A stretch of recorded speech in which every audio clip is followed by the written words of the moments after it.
भारत में चेस प्रसार निमंते किट भारतीय चेस संघ एआईसीएफ एवं अंतर्जातीय चेस संघ फिडे मध्य आज गोवाठारे एक बुझामणा पत्र स्वाक्षरित होईछि।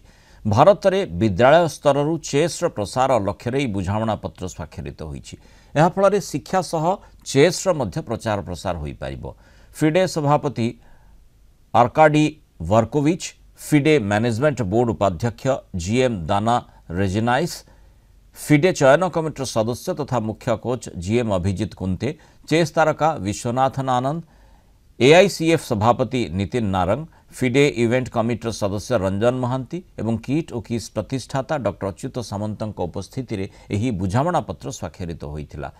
चेस माध्यम शिक्षा, पुनर्वास, अंतर्भुक्तिकरण एवं लोकंक सशक्तिकरण उपर गुरुत्व देवा निमंते फिडे पक्षरु विभिन्न समय प्रयास जारी रही। एथिपाई 2025 रे फिडे रो विषय वस्तु थिला चेस फॉर सोशल सर्विसेज। 2026 को year of chess in education घोषणा करिछि फिडे।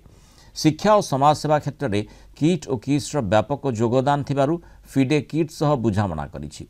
गुरुत्वपूर्ण कथा होछि 2026 जनवरी मासरे किट रे अंतर्जातीय चेस फेस्टिवल अनुष्ठित हेबाकु जाउछि। एहार अव्यवहित पूर्वरु एही बुझामणा होइछि। एही फेस्टिवल रे प्राय 35 देशर चेस संघर मुख्य तथा फिडे और एआईसीएफ रो सभापति और चेस तारका माने मध्य जोग देबार कार्यक्रम रहिछि। प्रथम थर पई भारत में विशेषकर ओडिशार किट परिसर में एभली चेस फेस्टिवल अनुष्ठित हेबाकु जाउछि। पूर्वर फुटबॉल रो प्रसार निमंते किट मध्य अंतर्जातीय फुटबॉल संघ फीफा सह बुझामणा करी इतिहास सृष्टि करिथिला। से भली वॉलीबॉल रो प्रसार निमंते किट अंतर्जातीय वॉलीबॉल संघ एफआईवीवी सह बुझामणा करिछि। चेस रो प्रसार निमंते एबे फिडे सह बुझामणा हेउछि। किट रो तृतीय अंतर्जातीय क्रीडा संघ सह बुझामणा। ଏହି ଅବସରରେ କିଟ୍ ଓ କିସ୍ ପ୍ରତିଷ୍ଠାତା ଡକ୍ଟର ଅଚ୍ୟୁତ ସାମନ୍ତ ଉପସ୍ଥିତ ରହି ସମସ୍ତ ଅଧିକାରୀଙ୍କୁ ଧନ୍ୟବାଦ ଅର୍ପଣ କରିଥିଲେ।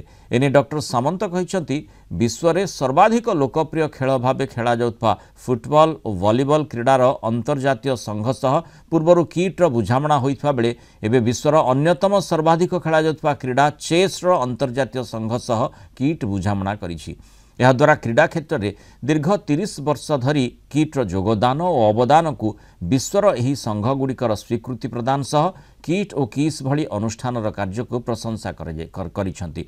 यह किट किस ओडिशा तथा भारत पई गौरवर विषय बोली डॉक्टर सामंत कहिसेंति। एही अवसर में भारतीय चेस संघ एआईसीएफ वार्षिक साधारण परिषद बैठक अनुष्ठित होइतिला। एथिरे डॉक्टर सामंत को क्रीडा उपरे वक्तव्य प्रदान निमंते निमंत्रण करा जाइछि।